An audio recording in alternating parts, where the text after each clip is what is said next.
Alhamdulillah, terima kasih pemirsa, masih di Damai Indonesiaku. Pemirsa, banyak sekali keutamaan yang didapatkan ketika kita memaafkan, yaitu mendapatkan ampunan dari Allah Subhanahu wa Ta'ala. Kemudian hati kita juga menjadi lebih tenang. Lantas bagaimanakah ketika kita memaafkan namun hati kita rasanya masih ada ganjalan dan masih belum ikhlas? Bagaimana menyikapi hal ini? Ini akan dibedah selengkapnya bersama guru kita, Ustadz Fahmi Salim. Fadhal Ustadz. Assalamualaikum warahmatullahi wabarakatuh.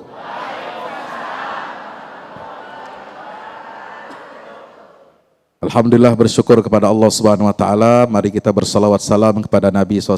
Allahumma salli ala Muhammad wa ala ali Muhammad. Assalatu wassalamu alaika ya Rasulullah. Guru kita yang kita hormati, Al-Ustadz Hilmi Firdausi, hafizahullah.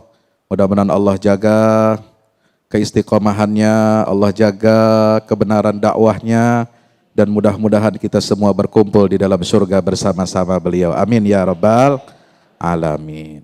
Ini kelihatannya ibu-ibu, emak-emak ini pakai baju baru. Alhamdulillah, jilbabnya cakep-cakep ya. Tapi kalau lihat ke samping sebelah kiri, kayaknya bapak-bapak mah jarang ganti baju baru kalau lebaran, betul? Bapak-bapak itu ithar. Ithar itu apa? Mendahulukan kepentingan istri dan anak-anak. Tepuk tangan dulu dong buat bapak-bapak. Alhamdulillah, masih dalam suasana Idul Fitri. Kita berhalal bihalal, saling maaf memaafkan. Maaf itu bahasa kita, bahasa Indonesia dari bahasa Arab. Yaitu dari istilah apa? Al-afwu. Maaf, itu mestinya bahasa Arabnya pakai ain, maaf. Ya, tapi dibacanya boleh kita maaf. Itu dari kata al-afu. Al-afu itu dari apa artinya? At-tajawuz. Jadi mengabaikan. Kita tidak mengingatkan lagi dosa-dosa kesalahan orang lain kepada kita. Wa tarkul uqubah ma'al qudrah ala dzalik. Dan kita tidak menghukum orang tersebut walaupun kita sanggup, kita mampu menghukum orang yang nyakitin kita. Betul? Ya Allah, ada cerita kisah seorang sahabat. Ini sahabat gak main-main, bukan kaleng-kaleng nih. Ini sahabat terbaik. Mertua Nabi SAW. Siapa? Yaitu Sayyidina Abu Bakar Siddiq radhiyallahu anhu. Istri Nabi itu namanya siapa? Aisyah. Aisyah itu putri siapa? Abu Bakar. Pernah mengalami peristiwa yang sangat tidak mengenakkan. Aisyah dituduh berzina. Aisyah radhiyallahu anha dituduh selingkuh. Karena ketika satu waktu beliau keluar bersama Rasulullah ikut dalam peperangan. Selesai dari peperangan pulang ke Madinah. Unta yang membawa Aisyah itu biasanya dikasih apa? Istri Nabi kalau keluar itu selalu ikut untuk berjihad fisabilillah.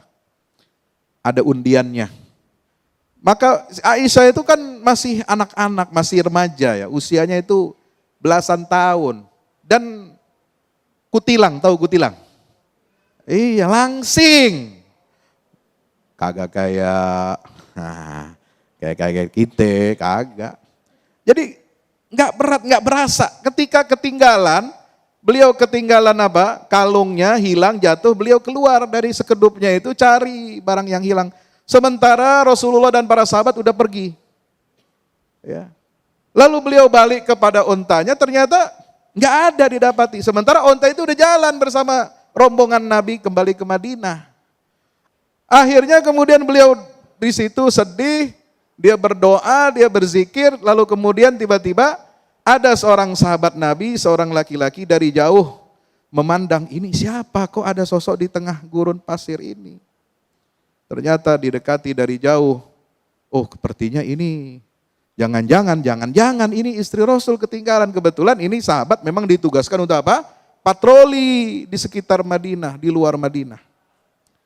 Maka beliau menyapa ibunda Ummul Mukminin radhiyallahu anha, assalamualaikum warahmatullahi wabarakatuh. Itu enggak nengok, enggak lihat mukanya aja kagak kelihatan. Istri Nabi itu pakai hijab. Dan enggak boleh sembarangan umat Rasul, orang lain, bukan keluarga Nabi, bisa memandang wajah istri Nabi itu nggak bisa. Dijawabnya juga dari jauh, Waalaikumsalam. Kenapa wahai ibunda Aisyah, kenapa engkau begini tertinggal? Oh saya begini. Akhirnya ayo pulang, saya jagain. Ya, akhirnya sampai selamat. Itu pun ketika datang ke Madinah, mereka itu ya jaraknya juga enggak, itu jaga jaraknya luar biasa. Tapi yang namanya orang munafik, orang yang sudah benci Islam, orang yang enggak suka kepada Nabi SAW, ini menghidupkan, membuat fitnah prahara di Madinah, bikin isu, bikin hoax, yang menyatakan bahwa Aisyah selingkuh.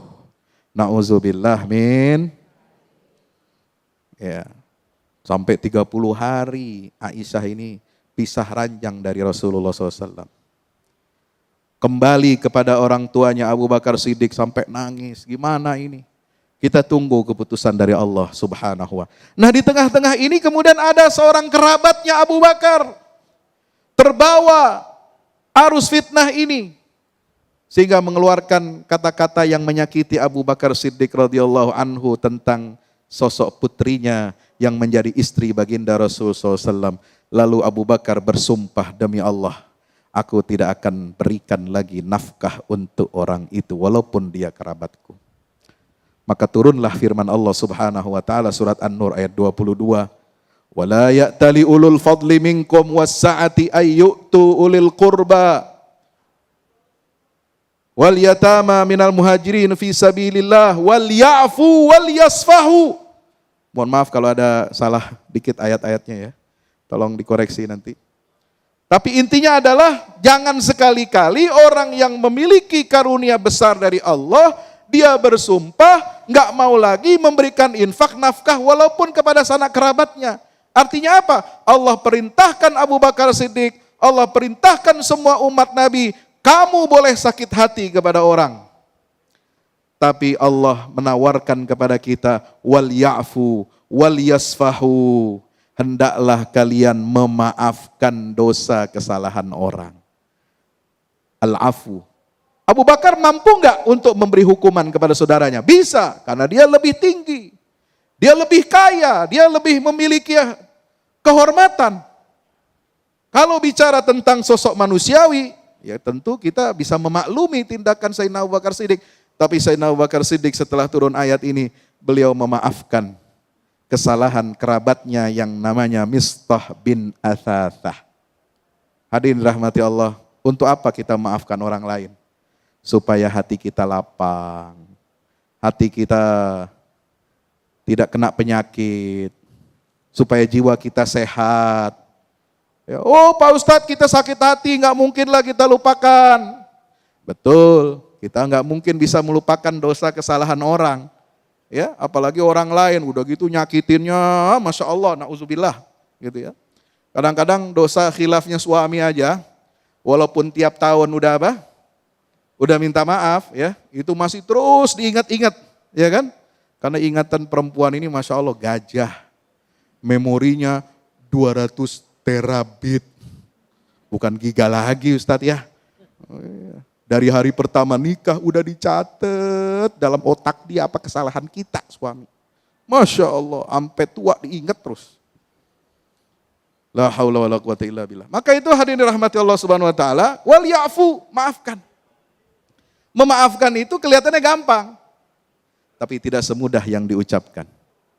Ya, kalau memaafkan artinya kita menghapus kesalahan orang. Kalau ibarat kita nih, ada kertas kosong, ya, kita nulis, kemudian kita hapus, kira-kira masih ada bekasnya apa kagak? Masih.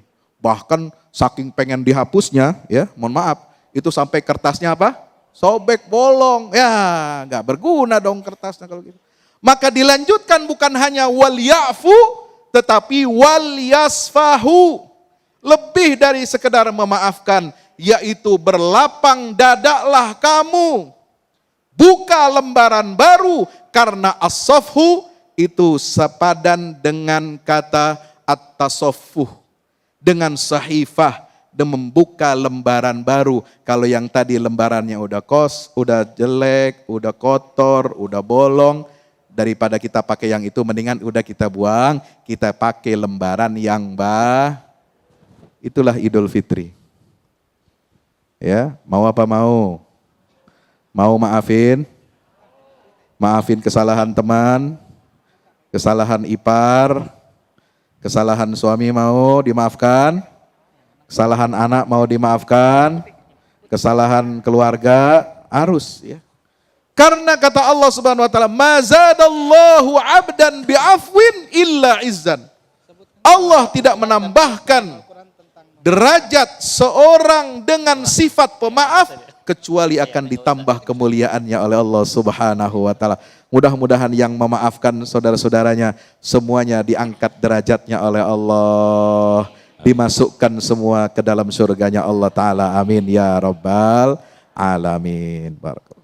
Baik, terima kasih Ustadz Fahmi Salim yang telah melengkapi tausiah di segmen kedua ini. Pemirsa, memaafkan dengan melupakan kesalahan orang lain atau dengan tidak sama sekali ada dendam di hati, memang tidaklah mudah karena suatu hal yang manusiawi. Kita sebagai insan biasa yang memiliki naik dan turunnya iman. Namun ini adalah perintah Allah yang mau tidak mau kita harus meyakini bahwa harus rela, harus ikhlas memaafkan. Tapi yang satu ini sepertinya harus ikhlas karena para jamaah akan mendapatkan uang 1 juta rupiah bersama berbagi berkah Luwak White Coffee.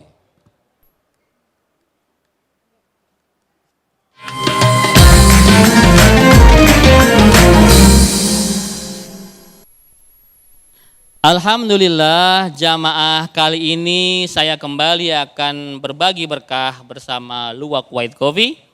Seorang jamaah yang beruntung dan bisa menjawab pertanyaan saya, insya Allah akan mendapatkan hadiah berupa uang tunai 1 juta rupiah, tapi jangan lupa dipotong pajak ya. Ya, sudah siap Bapak sekalian?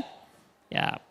Pertanyaannya, sebutkan salah satu surat dan ayat dalam Al-Quran tentang memaafkan. Coba lihat siapa?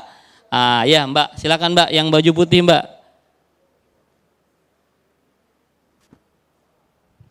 Silakan Mbak, ya minta mic-nya Mas, baik. Ya. Assalamualaikum warahmatullahi wabarakatuh Ustaz. Coba mic-nya kurang dekat, ya ulangi. Assalamualaikum warahmatullahi wabarakatuh Ustaz. Siapa Mbak, dari mana Mbak? Nama saya Nimeng Sari, asalnya dari Jakarta. Salah satu mahasiswa dari kampus Jakarta ya. Baik, Mbak siapa tadi? Mbak Meli? Mayang. Mbak Heni Mayang, Sari, iya. Dipanggil Mbak Mayang. Baik. Iya. Sudah tahu pertanyaannya? Saya Insya ulangi ya. Allah sudah. Sebutkan salah satu surat dan ayat dalam Al-Quran tentang memaafkan. QS Ali Imran ayat 134. Quran surah Ali Imran ayat 134. hafal nggak kira-kira? Ya nggak apa-apa. Kira-kira benar apa tidak Bu? Alhamdulillah jawaban Mbak tepat sekali dan Mbak berhak mendapatkan 1 juta rupiah dari Luwak White Coffee. Selamat ya Mbak ya. Terima kasih Ustaz. Kira-kira buat apa nih Mbak hadiahnya? Belum dipikirkan. Belum dipikirkan ya. Jangan lupa dipotong pajak. Alhamdulillah. Terima kasih Bapak sekalian. Insya Allah kita akan segera kembali lagi setelah yang berikut ini. Tetap di Damai Indonesiaku TV One.